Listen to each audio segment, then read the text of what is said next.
MEP. So, Minister, we'll take up where we left last night.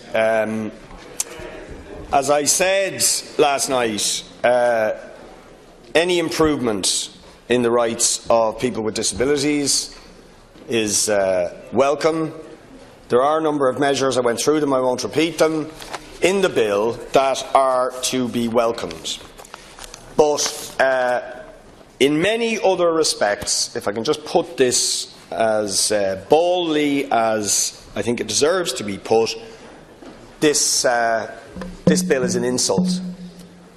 This bill is an insult to people with disabilities or affected by disability, because people have waited unnecessarily for 10 years because of the unwillingness of successive governments, and most recently Fine Gael-led governments, to ratify when there was no legal impediment to doing so, and where a red herring argument was put forward about the need to get legislative ducks in the row to effect legislative equality across a range of areas as a prerequisite to the ratification. Now, I put it to you, Minister, that that is and remains a complete red herring, a con job and a ruse to avoid the ratification, which we're still not getting, which was promised. We were supposed to get it by Christmas, and it is a deliberate delaying tactic by Fine Gael, and tragically, Minister, you, who have a record of this, are being essentially used as the mudguard to get this through. To continue this delaying tactics. And this bill, in that respect, is really a sort of cosmetic attempt to gloss over the continued refusal of the government to actually ratify. To delay that ratification because Fine Gael are worried about the implications and have been, and indeed probably Fianna Fáil before them, of ratification in terms of what they see as the cost and political implications that would flow from ratification, because you'd have the UN monitoring body standing over this government, issuing reports year after year showing how successive governments have and continue to fail people with disabilities, fail to vindicate their rights, fail to establish full legal and social equality for people with disabilities. And there's absolutely no doubt in my mind that that is the case. And when you look at what has happened to people with disabilities under the impact of austerity, many of the things that were done, far from improving the rights of people with disability, substantially worsens the situation for people with disabilities. And I think the government was well aware that they would have had serious problems in implementing those austerity cuts if they had ratified the UN Convention, because they would have been called on them and they would have been in breach, in serious and multiple breach of their commitments under the UN Convention. And you just go through the list of attacks that have happened affecting people with disabilities over recent years. The motorised transport grant and the mobility allowance cut, the cuts to medical card entitlements, the cuts of millions of hours in home help, the attempt, thankfully failed attempt, to cut personal assistance services only because of the direct action protests of people with disabilities outside this House, which forced you back on that. You think of all the other cuts across a range of services that disproportionately affected people with disabilities, cuts to housing most obviously, and the complete lack of disability adapted social housing and so on, the multiple cuts to the health service that disproportionately disproportionately affected people with disabilities, cuts to public transport, social protection, think about exceptional needs payments, cut fuel allowance, Christmas bonus, in education, the SNA caps and resource hour cuts, the cuts into domiciliary care allowance, and so on. And this carries right through to now. And if I might draw the attention of the Minister to something that we had a meeting in our own area, which has big implications, that is imminent, that for people with disabilities, people with wheelchairs, are the plans mooted to take the staff out of DART stations. This, by the way, affects your constituency, Minister. You should get on it.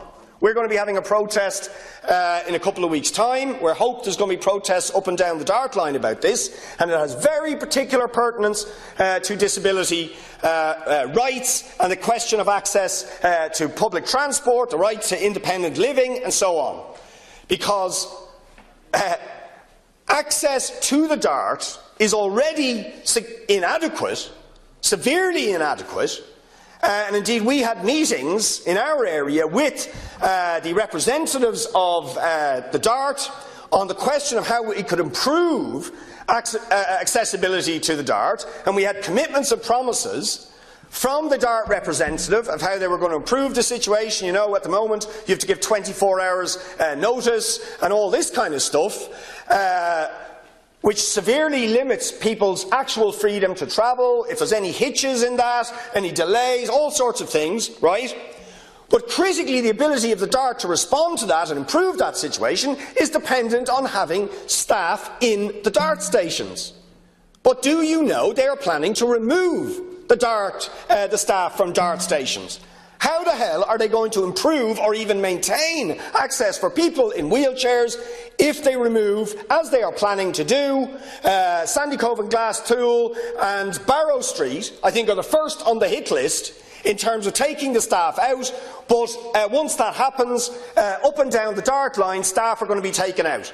How are people going to phone the DART stations? I mean, one of the suggestions we made to the DART representative is they should have a direct line to the DART stations, or a text mechanism, where they could quickly and at short notice notify the DART stations that people with wheelchairs want to use them and so on. That's not going to work if you don't have no staff in the DART stations. Not to mind all sorts of other health and safety issues, if there were accidents, anything like that. All of this, I mean, it's going to be bad for a whole range of people in terms of DART services, but it is going to, in particular, further degrade and deteriorate the access of people in wheelchairs and other disabilities to our DART stations. You want to get on that, Minister, start ringing the alarm bells. That's not going to be acceptable. And I can tell you now, there's going to be protests, and I urge anybody who's on a DART line to start mobilising their community to ensure that staff are not taken out of the DART stations as the DART are planning to do. And of course, you think about, I mean, public transport is just one area, but all of the cuts to public service routes, we've had several of those public services routes degraded in our area. It's happening all over the country. That is again going to disproportionately hit the rights, freedoms, liberties and so on of people with disabilities to transport, to individual freedom and so on. The UN, if we did ratify, we would be called on things like that. Questions would be asked about that and a whole range of other things, and that is why Fine Gael haven't and don't want to ratify, and are delaying it, and I believe are looking, I was informed by one lady who was up in the gallery there, that we hear on the grapevine, they're looking for derogations. The government want derogations on a whole number of areas in order, when they do ratify, that they can slip out of some of their commitments because they don't want to do what's necessary in terms of resources or legislation which would actually copper fasten the rights in the UN Convention. Right? So I smell a rat, Minister, and of course the proof of this is to arrive with a half-written piece of legislation. Quite extraordinary.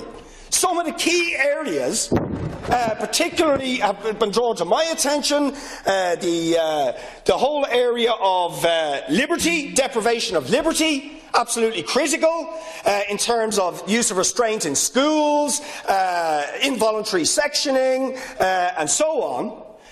These are really serious issues where we need a lot of input on these and other issues from people with disabilities themselves and those who advocate on their behalf. Now, the point of a legislative process that is done properly, that has several stages, is precisely so we have real buy-in from those that are affected. Now, if that is true in general, it is doubly, trebly, multiply true when it comes to the area of disability, and in fact this is one of the specific areas emphasised in the UN Convention, that people with disabilities, the people with the lived experience of disability, have to have a key role in the monitoring and in putting the legislation together. So we are doing this the wrong way around, and we are doing it for cynical reasons. Because where is the real consultation on the range of legislative areas, the whole range of sort of areas that affect people with disabilities, all this crammed into a little committee stage, last-minute, half-baked legislation going to be rammed through? Instead of time being taken over that legislation with real buy-in, involvement, consultation, and it being driven, critically driven, by people with disabilities, that should be allowed to be done properly, and the ratification should happen now. That's what should be happening now, the ratification. Which would then put real pressure on the government to get the legislation right and to be called when it fails to vindicate the rights of people with disabilities and to establish the equality that people with disabilities deserve. So, Minister, I'll leave it at that, but certainly what I'm getting back is frustration, anger, fury, cynicism, justified cynicism about what's going on here.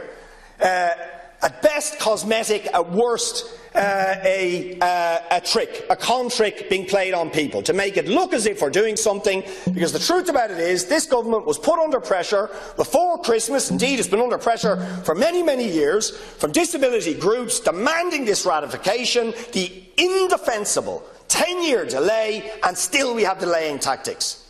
And this completely half-baked piece of legislation. And I don't think, Minister, because I'm sure you know, and if you were on the other side of this House, you'd be saying what I'm saying now. You know, I think, what is going on here.